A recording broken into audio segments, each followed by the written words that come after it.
Amigos is celebrating 45 years with exclusive Nebraska Legends collectible cups featuring Tom Osborne, John Cook, and some of your favorite Huskers. For every cup sold, 50 cents goes to teammates. Show your Big Red pride by getting all 4 of these collectible cups at Amigos. This is Tom Osborne with the Teammates Mentoring Program. We have students on the waiting list for a mentor. We want you to join the team. Learn more about mentoring and support teammates by visiting Amigos.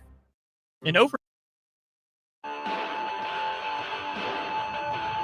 This isn't any regular heat. This is nuclear heat. Live from the 93.7 The Ticket studios in the heart of Lincoln, America. Bringing you the latest from the Square Circle on 93.7 The Ticket and theticketfm.com. Here is your host, Jake Bockoven. Yes, great to be with you here on a Sunday evening, talking some pro wrestling here on 93.7 The Ticket. That of the WWE variety. Plenty of going on in AEW last night. Deep into the night, they let their premium live event, pay-per-view event go pretty late, and there's it was Jon Moxley, and Darby Allin were really testing the limits of what maybe people could take for pro wrestling and hardcore wrestling. So there's been some interesting stuff going around the WWE. You might have seen the Hardys and the Dudleys give it one last go too. So kind of been some fun stuff around the WWE. But again, we talk mostly exclusively WWE here, just because we have an hour a week. And we also only have as many hours in the week as we can stand to watch wrestling and put toward it. There's a lot of wrestling these days. And there's no shortage to talk about in the WWE this week, as the vision, the long-term idea of the vision had to be fast-forwarded with an injury to Seth Rollins, and they played that into the storyline. So that's kind of the biggest story we have this week to dive into. We'll do that here in just a few seconds. But first, I'm Jake Bockoven. He is Augie Pena, and this is Nuclear Heat. We do this every week. Augie, how has wrestling been? It's good to see you in your Eagles gear again. That means the Eagles are on the winning side of things, as we've seen so far. Yeah, it only took them, 3 weeks, but we're back at it. But, it's been a good wrestling week. A lot of fun storylines kind of developing, a lot of surprises, shocks on both shows. And then another thing, with the AEW, I did see Sting. Yeah, that's back, right. And man, does he look old. I mean, he's got like a full beard and all that stuff. Does not look like the Sting we kind of grew up with there. But, a lot of exciting things. Like you said, the vision, that turn there. SmackDown, which has kind of been very low, had some interesting turns there. I'm not going to lie. I've had a very busy week and weekend, so I just caught up on the SmackDown. But, looks like the WWE is really trying to pay off on some of these things and build up towards War Games or Saturday. Is it Saturday night main event that's next, I think? Yeah. Yep, things like that. So they're really trying to do that, off of the Crown Jewel week that they just had. Yeah. So this were the Raw and SmackDown after Crown Jewel. So we kind of get into a little bit of rebounding from that, and that was a big theme this week. Of course, we talked about it. When you put pin champion versus champion, someone's going to have to take the fall a little bit. And I thought SmackDown was hurt a little bit by that, but again, we can get into that in a little bit. Let's jump into what was going on in WWE Raw here. The Vision comes out to celebrate. This was after Crown Jewel. Each member of the group put over. The crowd was fun because with Rollins, as usual, you don't necessarily know whether he's supposed to be the bad guy, but he's obviously pretty still well over with the crowd. So depending on when the crowd was going, I mean, they popped for Rollins' kiss and Paul Heyman as an example. So the crowd was having fun with this, but Rollins was really putting over his stable. All meanwhile said he did it all by himself. Yeah. So kind of interesting, and as well, kind of foretold what was going to happen later in the evening. Now, I'll also say this for the American viewer. This might have been an interesting way to watch this. Of course, this was on Netflix, but it was still in Australia. So it was taped in the morning. And I remember our text back and forth the other day is like, don't go on Twitter. You'll see what's happening. And so ultimately, again, as we've already said later in the show, they break up the Vision. And I just think sometimes if you're going to have a movement as big as that is, I would rather them wait for it to be a surprise to your American viewers, because unfortunately I did all I could to stay off of Twitter. But if you followed Husker Sports, I also work in Husker Sports. Matt Rule in Rumor Ears were going on Twitter on Monday. So I eventually saw it. A little bit disappointed that it was spoiled because, from the framework that I saw it or for watched Raw, was I already kind of knew it was going to happen. And then you could see they were really kind of buttering it up throughout the night. Yeah, it was very disappointing. And I actually got mine spoiled on Instagram. Mm. I forgot they were still in Australia, and that was at 8 o'clock in the morning. And, as I'm working throughout the day, doing my daily scrolls, I was like, wait a minute. What does it mean that the Vision betrayed? I was like, Raw isn't until tonight. And then I'm like, oh. And then, that's when I text you. But I agree, that's something that kind of sucks that we got it spoiled that way. We couldn't watch it happen. Because Monday night, was kind of like the only night I had this week where I could have watched it. And so, that spoiled it there. But I mean, I think they did a pretty good job of it. Obviously, as we talked about, Seth Rollins, who knows? They already played this angle, but it looks like he got legitimately injured when he did that coast to coast on Cody Rhodes at Crown Jewel. And, once again, they're saying he might have to give up that title, have surgery. I think it's either an elbow or a shoulder, right? Yeah. If it's a shoulder injury and Seth Rollins is on next week and has to give up the title, what they need to do is bring Finn Balor up and have him just gloat about it, because that's essentially the same thing that happened.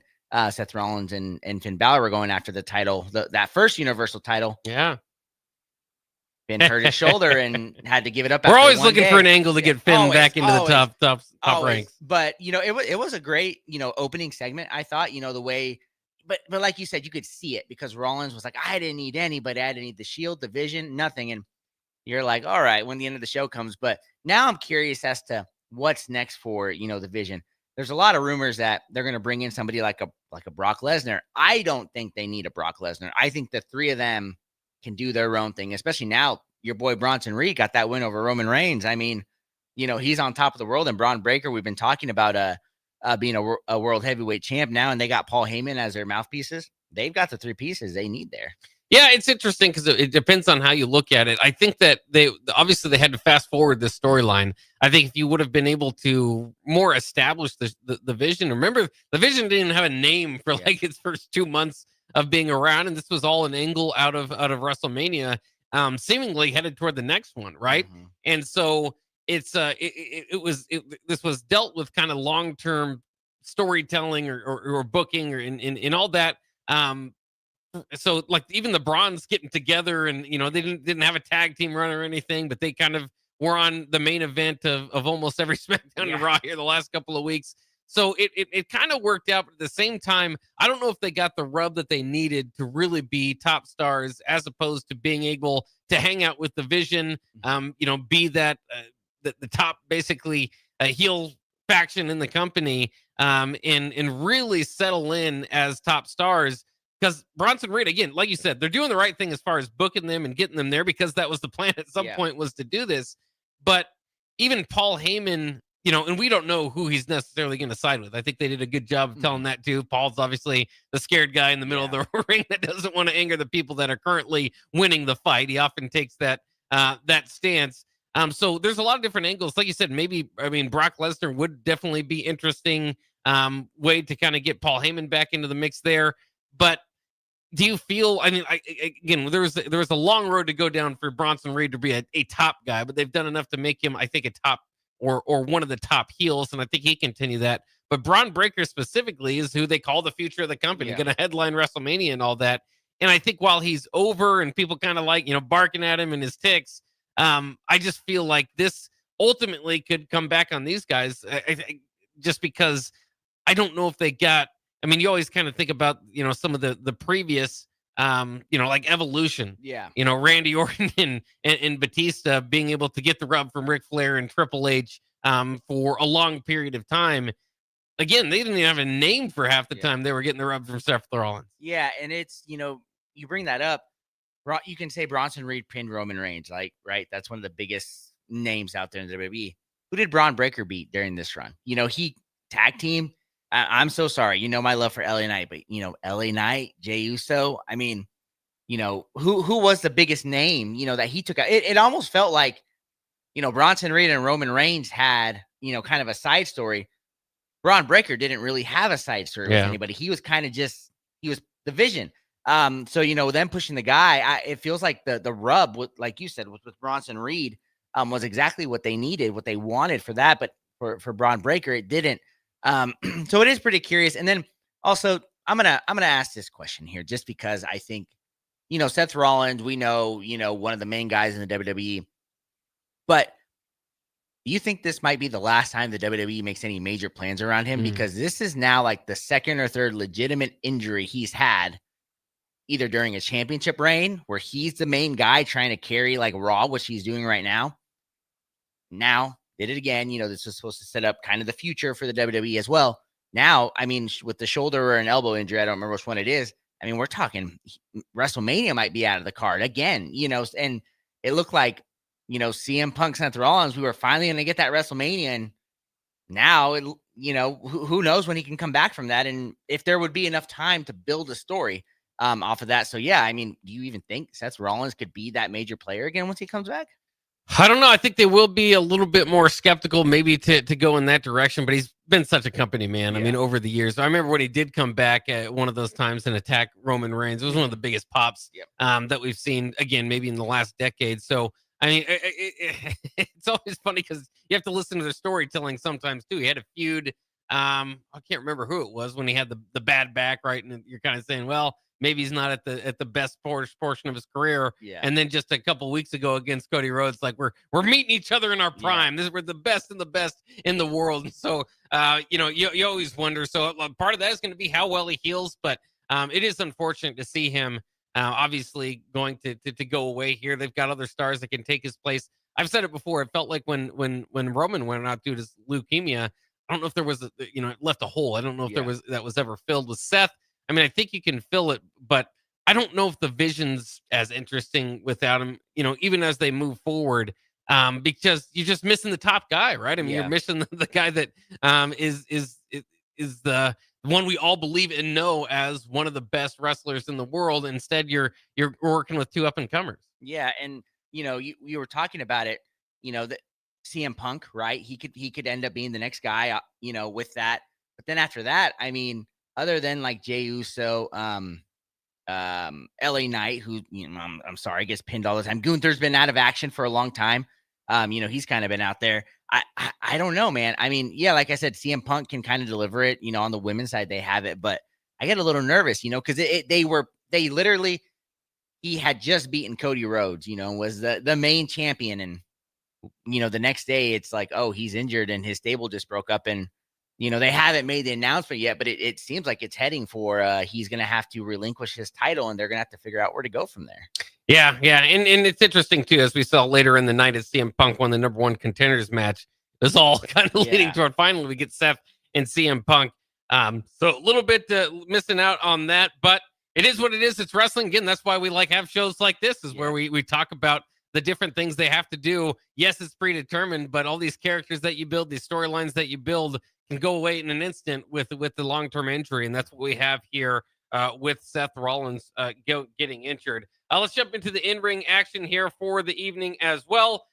Intercontinental Championship, Dirty Dom going up against Penta. Before the match, Penta Rusev let him know in the background, in the backstage there, that he's got next, regardless of who wins. Interesting that no Judgment Day was here to help Dirty Dom in this match. But in any case, Rusev did end up coming out as maybe would be expected, and distracted Penta, giving Dom the chance to grab his belt.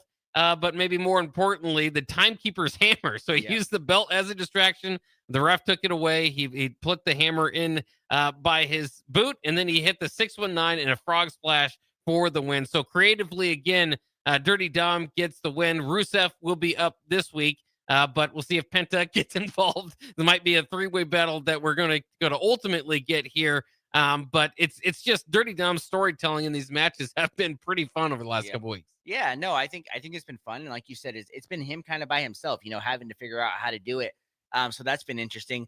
But man, we talked about it. Penta, and I know there was interference from Rusev and all that stuff, but at least Penta's back in the Intercontinental Championship title race there. But I think that'd be fun. Dominic, Rusev, Penta, a triple threat there. And you got more dissension from the Judgment Day because they were nowhere to be seen. So we'll see and hope that, that breakup is coming and that it's going to be pretty interesting there.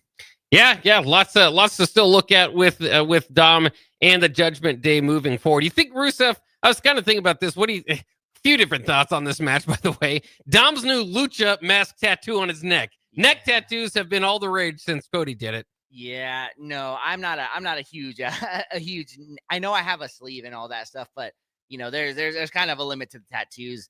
I kind of don't even like Cody Rhodes, and I know I'm going to come off as a Cody Rhodes hater here, but I'm not a big fan of his American Nightmare tattoo that he's got. So now that Dom's got one, it's fine to each its own, but it's a little interesting. And I'm glad you brought up Rusev because I still really think they need to bring Lana back to have him as the manager, because when he talks, it's not horrible, but it's not the greatest. And he kind of just needs to go back to being that silent, hard hitting type. Yeah. I'm interested because I don't know how much you can go with just kind of the angry man routine. I mean, it's working now, but eventually I think he's going to need, his manager back. And obviously Lana would be the best if they could come to an agreement there. And then, like I said before on a previous show, then Dom ultimately takes Lana because he gets every woman on the roster, right? Yeah. Rhea Ripley and Kairi Sane take on, Rhea Ripley takes on Kairi Sane. This was after Asuka was upset with the loss in Perth. She slaps Kairi Sane, trying to get her. You got to kind of go in there backstage. Asuka and Io are ringside for Rhea Ripley and Kairi Sane. Ultimately, Sky prevents Asuka from interfering, allow Rhea to hit the Riptide for the win. But as they kind of brawl, it was 2-on-2 afterwards. The brawl, it went after the match. Rhea clears the announcer's table to try to get a Riptide there on Asuka through that, but Asuka ultimately gets the DDT through the table to end the segment. So much as we predicted, this feud between the four of them still going on, and Asuka and Kairi Sane needed to get a win after losing at Crown Jewel. Yeah, this was one of those matches. It wasn't bad, but it's just one of those that does not seem believable. I mean, we talk about it. Kairi Sane, very small going up against Rhea Ripley, but they're going to continue this. It'll go on for a while. All four can put on a good match. So that's kind of the good thing you have there. So yeah, we'll have to kind of see where they go from there, because as you said, it just looks like it's going to continue for a while.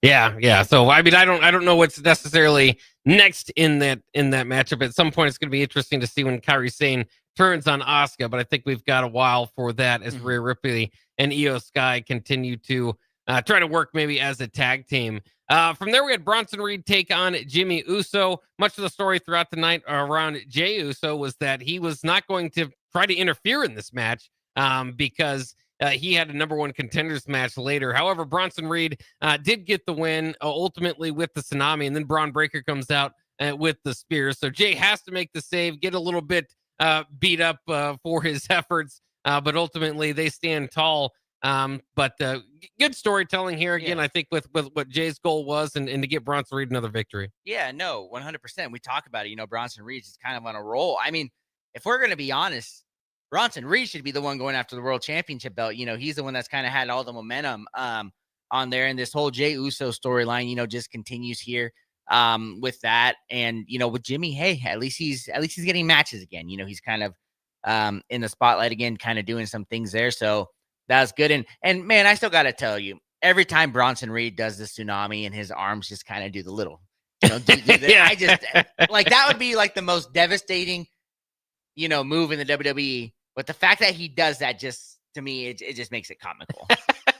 It's still, again, I always like that because the crowd gets up for it. The Tsunamis are fun. But yeah, I guess I never really thought about his movement of the arm. Like, all right. I think that maybe adds, I don't know. Maybe that makes it hurt more. I'm not really sure why.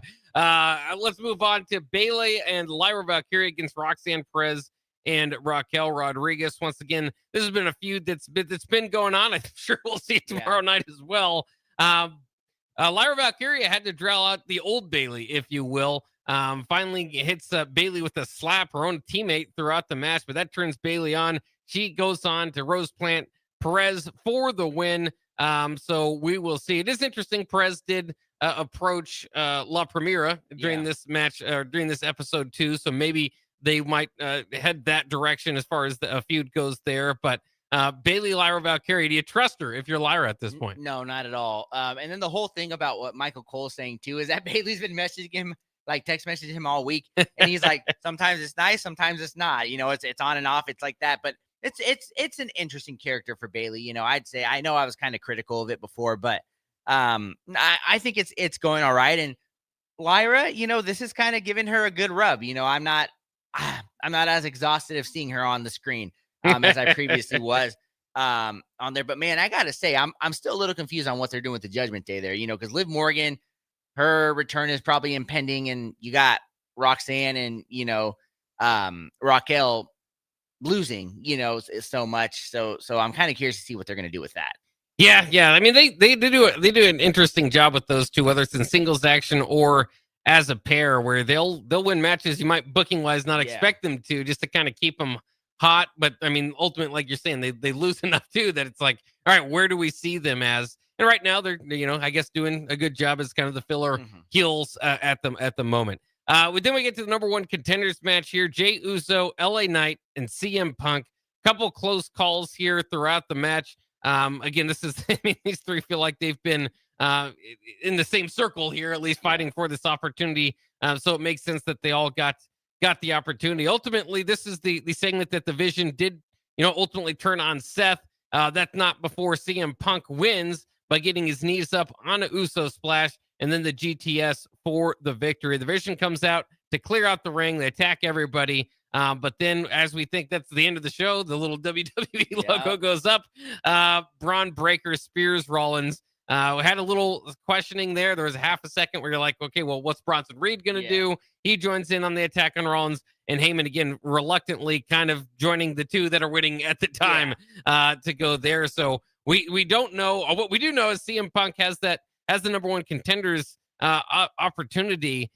Who his next opponent will be is the question, because as you mentioned at the beginning, it looks like Seth Rollins is probably going to have to lay down his title.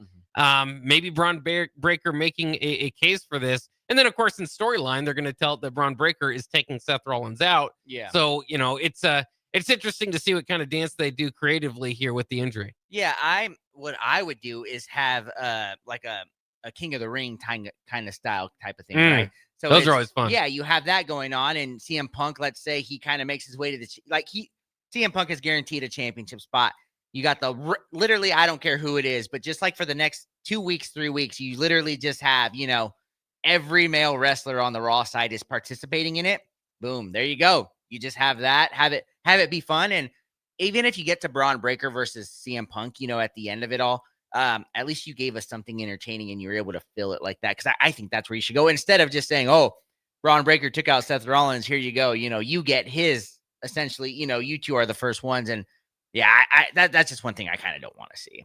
Yeah, it's again, a lot of creative ways that they can go with it. I'm intrigued to see what Braun Breaker can do. This is his opportunity. I mean, this is the turn. This is what you're looking for. They the one thing that always kind of made it interesting to me too, is we talked about how they basically just took Braun Breaker for granted that he was over, and they kind of needed to do work with Bronson Reed. So they made him go up against Roman Reigns and get those victories there. But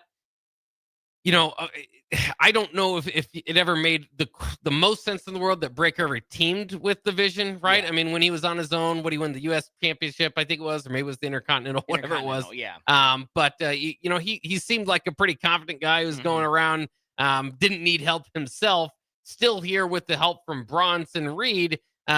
Maybe at some point they turn against each other. I don't know how long that would be out, but just a lot of creative work to be done, and that's what I think is going to make tomorrow night's Raw incredibly fascinating to see where they go, because again, this Seth Rollins thing isn't just impacting this week's Raw, it's the long-term plan. I don't think you would have let Rollins beat Cody if this was the case. This is the guy they put literally the most important win in their minds, right? As far as the latest in creative, and we're strapping the rocket to him as far as this year's storytelling, and now he's out. Yeah, essentially Seth Rollins is, in football terms, their Super Bowl champ. It's the AFC versus NFC, SmackDown Raw. They're top champs. Seth Rollins, like you said, and the very next night he gets turned on, and it's it hasn't been confirmed. That's kind of that's the silver lining of it all, is they could still be doing another one of those dumb angles where he's not really entered. They're giving CM Punk like a false sense of security. Oh yeah. I don't know. They could be doing something like that. Not saying they are, but I mean, they've done it. And I would be very upset if they did it twice in a year. Because I'd be like, okay, now this is just getting too much. Because you'll never know who's really hurt now. On there, but yeah, I'm curious to see kind of what they do with there. And yeah, tomorrow's Raw is. I'm very excited to see it. Yeah, and of course, too, the part of the story, Rollins took CM Punk's championship away. When he had it just for a few minutes. So maybe he does it again, like you said. That's what is a little bit problematic about doing the fake injury angle. Is now that he is hurt, I don't know whether to believe it or not. Yep. And that's they're doing their job though. That's what they want to do there. But it legitimately looked like after watching it, they kind of showed the replays that coast to coast. It looks like he grabbed his arm right away. But LA Knight was very convinced, and convincing that Seth Rollins had hurt his knee too, and all that stuff. And before then, there was a lot of rumors circulating that it was fake. This time, that's not really the case. It's that he's actually hurt. So. And again, it seemingly, if he didn't get hurt, it would be, if he is healthy, it would be. I mean, again, creatively, maybe they're thinking, circularly about this. But it just seems like too quick to break up the vision if it was going to be your ideal plan. So they were just kind of moving with what they had. But let's go ahead and take a quick break. That is Raw for the week. We'll talk about SmackDown when we come back here on Nuclear Heat on 93.7 The Ticket. Coming, and Acres has discounted many of our late model John Deere combines. Get thousands in discounts and upgrade for this year's harvest. Plus, you could save even more with interest rates starting as low as 1.9% on select units. Low interest rates combined with our huge discounts, there's not a better time to buy. Visit acres.com for all the details. That's AKRS.com. Restrictions apply. Offer ends August 31st, 2025. Subject to approved financing. Offer may change at any time without notice. Hey fans, there's more winning at Amigos with the VIP Game Day giveaway. Every app scan is your chance to win premium tickets to a Nebraska football, basketball, and volleyball game, along with exclusive game day perks. And when Nebraska goes to a bowl, the winner also gets 2 tickets, lodging, and airfare to the bowl game. Weekly semifinalists will win free food for a year. Go Big Red, eat at Amigos, and enter to win. Amigos is celebrating 45 years with exclusive Nebraska Legends collectible cups featuring Tom Osborne, John Cook, and some of your favorite Huskers. For every cup sold, 50 cents goes to teammates. Show your Big Red pride by getting all 4 of these collectible cups at Amigos. This is Tom Osborne with the Teammates Mentoring Program. We have students on the waiting list for a mentor. We want you to join the team. Learn more about mentoring and support teammates by visiting Amigos. An overdose can happen in front of you and you might not realize it. Blue lips, slowed breathing, pinpoint pupils, choking sounds, unresponsive to touch or sounds. These signs aren't always obvious, but they can be deadly. Knowing what to do could save your friend, your neighbor, your child. Learn more by visiting myhealthymind.crediblemmind.com so you can be ready before it happens. This message is funded in part by the CDC OD2A grant.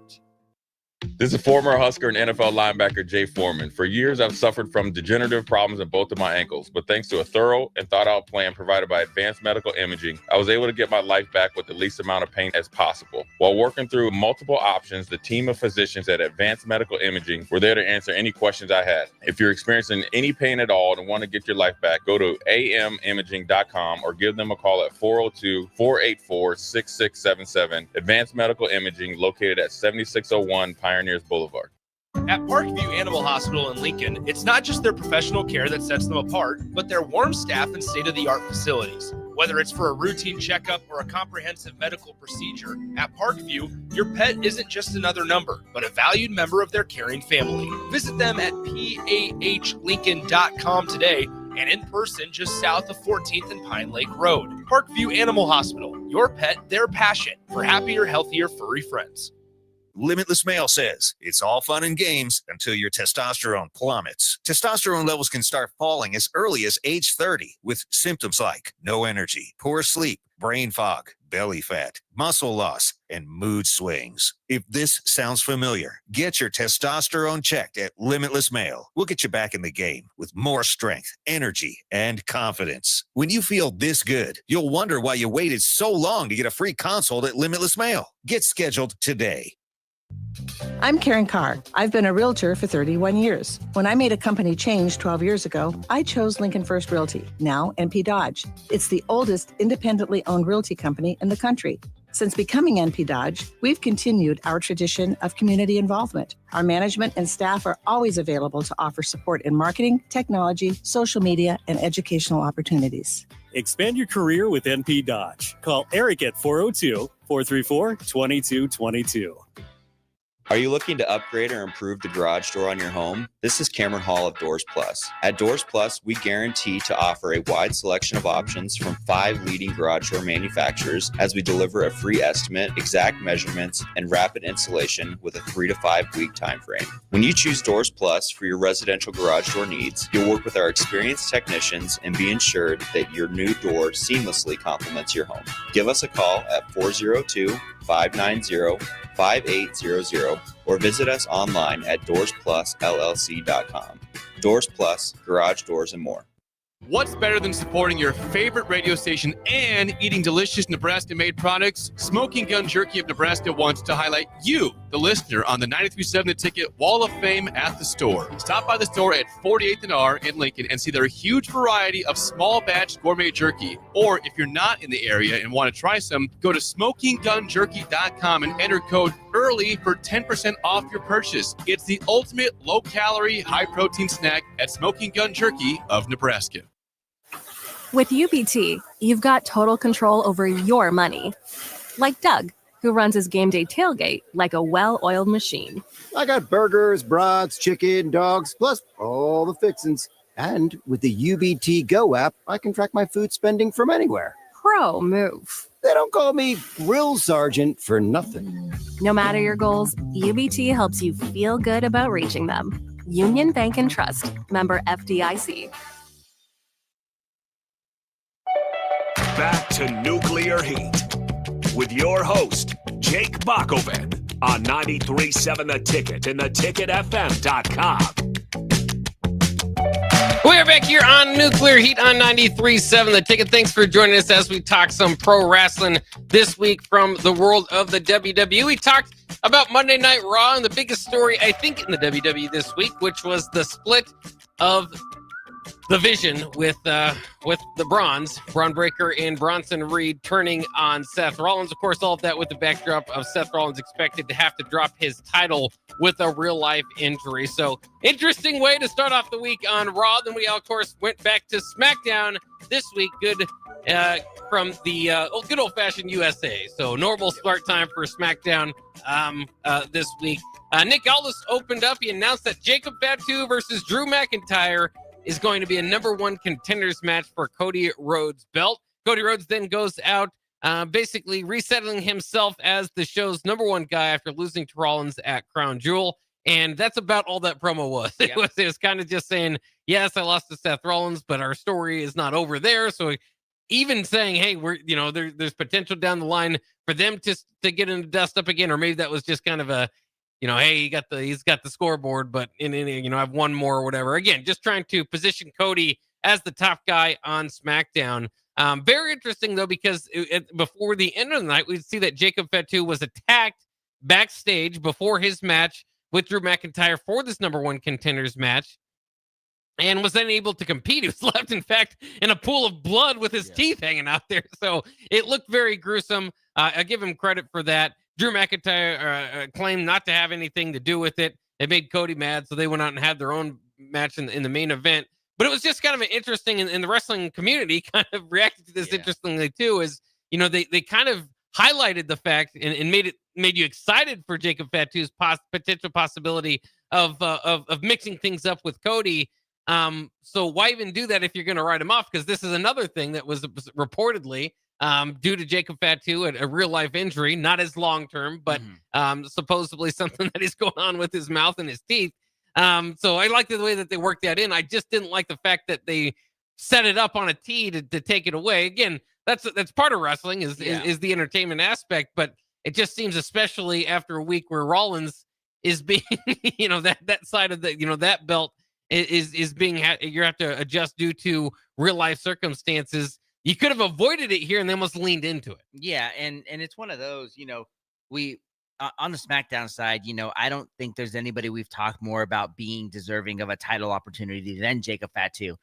So, get us all excited about it, all that stuff. And then, I think the bad thing about it was before SmackDown, I think rumors started circulating that he was injured. So it was kind of one of those, okay, he's injured, but you're still pushing it, like if you're watching it beforehand, and things like that. So yeah, it was pretty interesting. But once again, it's playing into kind of the Drew McIntyre, like the whole story of it all, right? The fact that he crybaby or he gloats, things like that. And now they, he's denying it, but he's gloating about the fact that he's now the number one contender for Cody Rhodes, all that stuff. So kind of a fun way to spin it. And, man, injuries, I know they happen in real life. We know that, we get injured playing basketball and all that, knock on wood, things like that. But man, it seems like some big names are starting to really hit the shelves. And, I know it's a part of it, but like you said, it's guys that they're kind of trying to give pushes to, and even the ladies on their side, the women, it just seems like all of it's coming out at bad times. And, you just hope it would kind of stop, because it really does hurt the product, because it seems like they have a hard time kind of adjusting, when things like that happen. Yeah. It is interesting. And we'll see what they do next with this, because it's hard to tell. I mean, does anybody want Cody versus Drew again? I mean, that's kind of cleaning up a feud they just had. You could certainly, the way that they wrote it in is Drew's always got an argument. That's part of his whiny character, is he's always got an argument that he should have won. But I hate to say this, because I don't know how long it's been, maybe half a year ago, where I was constantly saying that Drew McIntyre is one of the best, even through the CM Punk feud, which was very long, and they went at it like maybe 8 or 9 times at premium live events, it felt like. Throughout all that, I said his acting's incredible. He does a good job when he was a face, and he does a great job as a heel. But his face character eventually got stale, because it was just the kind of the same thing every week. But he almost kind of won too much. Now that's a different portion of his career. I feel like this heel version of him is now getting stale, even though I think he's one of the best actors they have. I think it's going to work in a live arena at any time. But for week-to-week programming, to be the guy that always is complaining and always has a chance to win, but doesn't quite get it done, it's kind of growing stale on me. So I wasn't all that excited even for the main event, much less a possibility of more Cody Rhodes versus Drew McIntyre. Yeah, and I mean, kind of like, we talk about the booking, I mean, he kind of went into a weird feud with Damian Priest, and then he had this weird one, coming with Jacob Fatu, which we were all kind of like, okay, this could be fun. But yeah, his talk about somebody whose stock has kind of just plummeted, like you said, in the last 6 months. So yeah, it's the same thing. I mean, it's just rehashes, it's kind of that's the problem when you have, you don't create superstars all that much, is, you kind of gotta fall back, lean on it, and go there. And that's exactly what they had to do here, especially, with Jacob Fatu, with it. The weird part is it's stated as non-wrestling injuries, that you hope it's nothing bad, nothing like that. But that kind of was like, that's, you don't really hear that often, that it's a non-wrestling injury that's going to keep him out for a while. Yeah. And how long is that going to mean? But I do like at least that maybe there could be attack here, from somebody outside of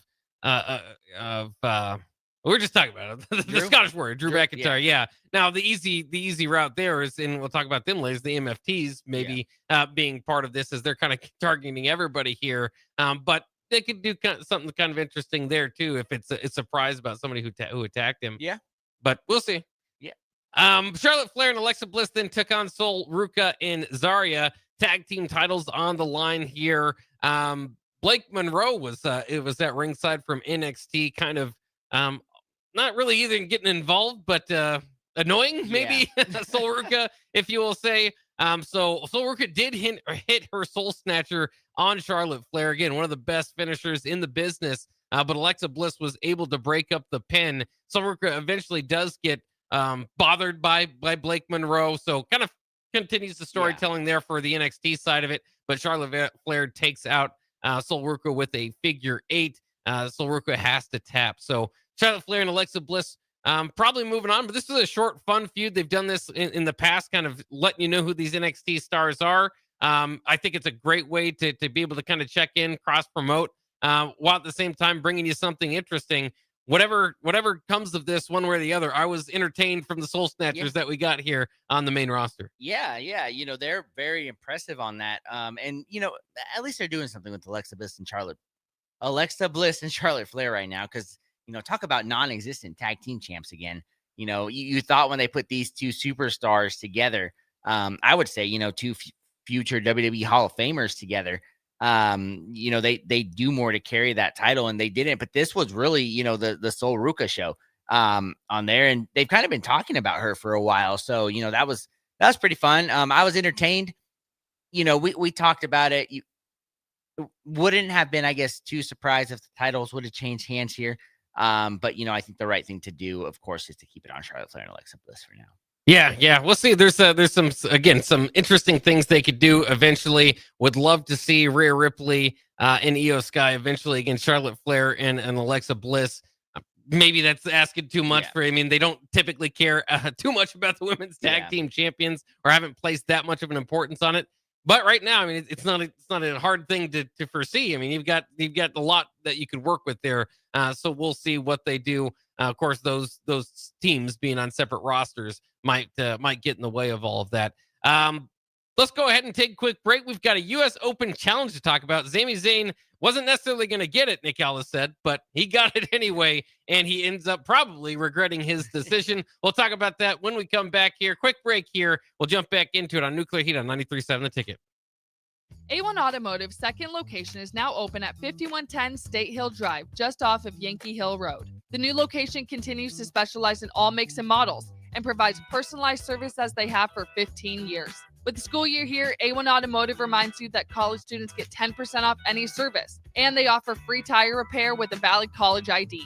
Schedule your appointment today at a1autolincoln.com and visit their new location in South Lincoln at 5110 State Hill Drive or downtown at 11th and L. Have you been injured in an accident and don't know where to turn? You need an attorney you can trust to handle your case with professionalism and compassion. The attorneys at Liberty Law Group understand that a call to an attorney is a call for help. If you've been injured, we want to help you. Liberty Law's experienced attorneys are committed to the pursuit of justice for those injured. Call Liberty Law and find out how we can help you get the compensation you deserve. Call 877-42-LIBERTY. Call the trial attorneys you can trust. 877-42-LIBERTY. Schweizo Construction is now hiring for skilled craftsmen, steel erectors, concrete workers, and general laborers. Schweizo Construction offers great benefits like premium wages, health and dental insurance, paid holidays and vacation, 401k with company match, life insurance, and disability insurance. They pride themselves on a legacy of 40 years built on integrity and trust. Joining their team means becoming part of a family that values hard work, dedication, and mutual respect. Apply today at schweizo.com. That's SCHWISOW.com. Since 1983, Fast Mike's Roll-Offs have been a trusted and reliable company in Lincoln and the surrounding areas. Fast Mike's handles all sides of construction projects, home renovations, or big cleanouts. With the perfect size dumpster to fit your needs, Fast Mike's Roll-Offs will haul it all. With same-day delivery in Lincoln, affordable rates, and top-notch service, Fast Mike's Roll-Offs make cleanup quick and easy. Call now at 402-450-6828 or visit us online at fastmikesrolloffs.com. Book your dumpster today. Fast Mike's Roll-Offs, cleanup made simple. Are you looking for an exciting new way to put your skills to work? Explore new career options in the fintech industry at Currency, a Sandhills global company. We offer full-time positions in financial sales, compliance, operations, and other fields. We also offer a 4.5-day work week, an attractive benefits package, and opportunities for advancement. Put your motivation to work and grow with us at Currency. Visit gocurrency.com/careers to learn more. Breaking here at the news desk. When you stack Allo Internet, DirecTV, and mobile, you can lock in your price for 2 years. Sources are confirming that when you stack Allo Internet, DirecTV, and mobile, your monthly price drops and you're locked in for 2 years. That's fiber fast internet, premium streaming TV, and reliable nationwide mobile coverage. And this just in, you must switch by Labor Day to secure that locked-in pricing for 2 years. Switch, stack, and save at allofiber.com/stack. Bring new life to metal treasures with Kaiser Blasting and Coatings. From railings and fences to outdoor furniture and unique antiques, their expert team removes years of rust and weathering, then finishes each piece with a lasting powder coat. Trusted by industries across the region, now local homeowners and businesses can experience the same professional care. Visit KaiserBlasting.com or call 402-421-3559 to request your quote. Restore, protect, and make your metal shine like never before with the help of Kaiser Blasting and Coatings. Back to Nuclear Heat with your host, Jake Bockoven on 93.7 The Ticket and theticketfm.com. We are back just in time to talk a little bit about SmackDown here, Friday Night SmackDown from WWE. Of course, this Nuclear Heat on 93.7 The Ticket. Yes, we're talking pro wrestling.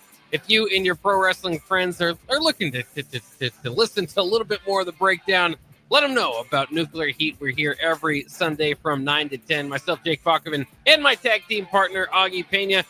Augie, let's jump back into the U.S. Open Challenge, which has been going for Sami Zayn here over the last several weeks. Of course, an nod to what John Cena had done with that in the past. In fact, even had a U.S. Open Challenge match against John Cena. Remember earlier during this. Ultimately, in this one, Sami Zayn again wants to fight. Nick Aldis was telling him that he didn't necessarily have to do it tonight. I can't even remember Nick Aldis' reason. There was somebody got hurt last week or something. But yeah, but anyways, they tried to tell the story that Sami Zayn was trying to get this fight one way or the other. He wants to be a fighting champion, which was good because I think it gave you more of an idea that he was going to win, right? As they're building up this story. Carmelo Hayes was actually, I should say, The Miz was backstage with these guys, so he heard about the potential opportunity. He shows up with the U.S. Open Challenge, but Carmelo Hayes comes and gets his revenge. He cost Miz his opportunity. And then the Mad Dragon, Ilya Dragunov, makes his return to surprise the audience. He's back. He's a crazy guy. I like his kind of maestro entrance. Is interesting. I don't know if it's ever going to get over at the top. I think he might need to change that. And his nickname's the Mad Dragon. I don't think it would be that hard to kind of find something that would work there a little bit. This was, I mean, you have people online talking about match of the year as they had a lot of near falls here. Every time the Mad Dragon would kind of go for his knockout punch, the H-bomb, he'd get Sammy's boot to his chin, and they were laying it in here. So, I mean, these are two really good in-ring wrestlers, and they showed it in this match. Once again, lots of this is awesome chants. Dragunov had a really sick shoulder tackle type of thing. I don't even know what you would call it near the end of this match that ultimately set him up for the H-bomb to get the win, a surprise win, again, after Sami Zayn has been holding these U.S. Open challenges. So Dragunov gets the win. Let's stop there. The MFT's attack, we'll get to that here in a second. But just kind of interesting, as we've watched this U.S. title go from, at one time, Jacob Fatu to Solo Sikoa, then to Sami Zayn, and now to Ilya Dragunov. I still can't help but think, why didn't they do with more with the Jacob Fatu U.S. Open title? Again, sometimes, or U.S. title, I should say, as they change hands, sometimes you just kind of wonder about where the booking is, if the next guy, or is it the next guy, or when's, ultimately, what's this all going to be for? Sami Zayn got his U.S. Open. He got to emulate John Cena. They had the whole story there. So I guess you have that. Is he going to go back to his big title belt type of attack now? Maybe this is partially to the opening there at the top. Yeah, it could be that.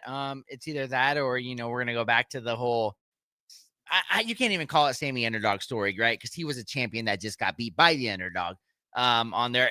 And to back to your point, I mean, Solo Sikoa's reign as a U.S. title was worthless. No reason at all to take that off of Jacob Fatu unless you were going to push him to the main event scene, which looks like they were going to, but I mean, 4 months later? So you do that. Sami Zayn, it was fine. He got to do the U.S. Open title championship, like you said. So, but now Ilya, right? That's how you say it. Yeah. I mean, he was gone for 13 months. He's somebody that wasn't that big of a star, right? And I mean, that's what these titles are for. But I don't know if you're gonna like you said, all that stuff. If you're going to have that happen, you'd probably want somebody else to kind of have that opportunity. But, he is a great wrestler when you watch it. He and Sami Zayn did put on a great match. And there you would expect maybe a rematch or two is going to come from this. But then after that, yeah, I mean, you'll probably see Sami Zayn go into that. He might move back to Raw, to go back there. Because he seems to be somebody that they can rely on all the time to kind of to get something done and have a great story from. Yeah, it's I think that personally, I think they will kind of turn him back in onto the main belt scene. But we'll see, because it could be going after the MFTs. The MFTs ended up coming out and attacking. Ray Phoenix was attacked by the MFTs earlier, so he comes out to try to help these guys out here. But this is just kind of all over the place. So the MFTs get the upper hand before a stare down with the White Six who show up. Bo Dallas has the thing on the screen. So again, they're telling the story. The MFTs are dangerous behind Solo Sikoa. I think the makeup behind them, I think, really helps some of these guys as they're trying to find their character. Tama Tonga, we talked about with his return. A lot of people were wondering, is he still going to do the yeah stuff? And he did. So us Tama Tonga fans are happy with that. But it just seems a little bit like, I get it. They're attacking everybody, but I'd like them to kind of narrow their focus. And I don't know if I necessarily want that focus to be narrowed on the Wyatt Six. Just feels like a Temu version of maybe what we had at one time with some of the better, bigger groups coming together, stables coming together. And I don't know. I mean, it'd be fine, but I don't know if I'm necessarily looking at this as, the big stable matchup we're meeting. Though I think there was a "This is awesome" chant going on at the time, so I could be wrong. I mean, they did it to themselves, though. They had the MFTs lose. Even the tall one, Tala Tonga. Yeah, they had him even lose. They were able to protect, and then the Wyatt Six. I mean, we talked about that. They've been horrible until I would even still say they're not must-see TV, but now they're finally actually doing something. And it all started when they went away from the supernatural thing and just turned them into people behind a mask. I think that kind of really ruined it for them. But yeah, they finally got something going, and the Wyatt Six are still the champs, right? Are still the tag team champs. So I mean, you forget about that too. It's we talk about the women's tag team championships, but man, the men's tag teams, the Judgment Day are still the champs on that side, and you don't see them, either. And I don't know. I mean, honestly, this is what I'm going to say right here. If you want something really interesting, yes, have them do this little storyline, but then when it comes to War Games, just have the Wyatt Six and the Judgment Day just go to war, over the tag, the tag team champs against each other. I think that'd be fun, but that's kind of just dreaming of the booking there. But yeah, I guess we'll have to see what they do. But I was very happy to see Tama do his signature the yeah as you were, and because everybody really liked that. Everybody enjoyed it, and he was starting to kind of get over. And then of course injuries happen, and that kind of happened again with him. Yeah, so we'll see what's kind of next with them. Again, the MFTs are liable to attack just about everybody, but I think it will ultimately be a showdown with the White Six. You just wonder if the MFTs do win that one. I think it could help them, maybe be a fun enough feud, but where does that leave the Wyatt Six? Not really sure. I don't know if that's a group that needs the tag titles, but I think back to your point, I think they need the supernatural. I think with what they're kind of currently doing, and poor Nikki Cross staring in there at Solo Sikoa. Yeah. She's just had nothing to do. It'd be interesting to see her make a run, even if just for a singles match or two, with that character that she has. So maybe we'll see that happen. Other notes from the show: Aleister Black and Zelina Vega basically announced their united front in a pre-taped promo, which you could see from the previous episode of SmackDown. So didn't necessarily get anything necessarily moving forward, I suppose, in that feud, other than what we all figured, which is that is going to be a group that's together, which is fine. It's a real life couple. I think it's a good thing to do for two characters that don't necessarily have any other direction right now. But I think there's always a little bit of a limit on what you can do again with those. I mean, what are you going to have another intergender matches here and there at some point? There's not, we'll see what they can do creatively. Is what I'm interested in, specifically in Damian Priest. Does he go about and get Rhea? Rhea's kind of tied up right now. I'm not sure. I don't know. Yeah, you really don't know what to do with that. But that'd be so funny to have a, because we talk about all these fractions that kind of split and everything, right? Can you imagine a husband and a wife fraction kind of splitting like that, and all that? And Yeah, I think it's good for them. Zelina can kind of be essentially, I know they'll wrestle and things, but Zelina can kind of be like the manager type. She can talk well, and Aleister Black, we know he's great in the ring. So, that's something they could do with them there. But yeah, other than that, I don't really see much of a time where they're going to wrestle together. But just kind of be in each other's corner. I think that's pretty cool because honestly, you forget that they're married. They don't really mention it all that much and all that. So that's pretty cool. Yeah. So we'll see what comes out of that group. The only other thing of note here was in the tag team division. I wasn't super excited about it, but Motor City Machine Guns celebrated their 1 year of beating Los Garzas by beating them again. So you have that. And then Fraxium backstage getting into it a little bit with DIY. So I don't know. I've watched enough SmackDown with all four of those tag teams kind of fighting each other. Yeah, those are popcorn matches to me at this point. Yep. They can put on good matches. It's just the same opponents doing the same stuff right now. Yeah, they really could be. But yeah, like you said, nothing there. But to end the show on a great note, The Rock, he was on, I think, ESPN. What did he say? He would love to be one of John Cena's last opponents. So, hey, they can still make that happen. The Rock John Cena is the absolute right decision. Not just for how great that would be, but to tie in what we all wanted to see, some sort of tie-in to that WrestleMania feud there with Cody Rhodes that we never really got a good story on. So that would be fantastic. Hopefully we got plenty more to talk about. I know we will. Be an interesting Raw tomorrow night. That's for sure. We'll talk about it and SmackDown from this week when we reconvene next Sunday for Nuclear Heat on 93.7 The Ticket.